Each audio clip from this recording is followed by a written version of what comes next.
We have a brief special word tonight about a very special man whose story you should know about, in part because his story will be told for generations to come.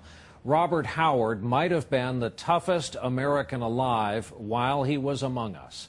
Bob was the only man ever to be nominated for the Medal of Honor 3 times for 3 separate acts of staggering heroism in combat. But you can only receive 1 Medal of Honor per lifetime, and so that's what he got in 1971 from President Nixon. That's not all he got, though. He received 8 Purple Hearts, 8 of them. There were Silver Stars, 4 Bronze Stars, 2 Distinguished Service Crosses. It's believed Bob Howard was the most heavily decorated American veteran of the modern era, period.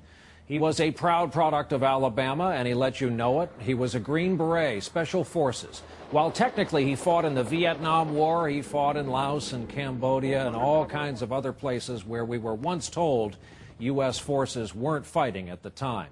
In one 54-month period, he was wounded 14 times. He served 5 tours of duty in Vietnam, and in recent years he loved his trips to Iraq and Afghanistan to visit the men and women in uniform and in the fight there. Bob had 2 master's degrees, but for the most part he was a soldier with only 1 employer. When he retired from service back in 2006 as a full colonel, he'd been an employee of the U.S. government in all for 50 years. That old expression, they don't make 'em like him anymore, well, they don't. Bob Howard died today. He was 70 years old. Cancer did what the enemy never could do. It got him and brought him down.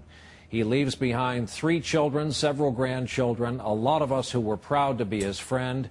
In addition, Bob Howard leaves behind a grateful nation.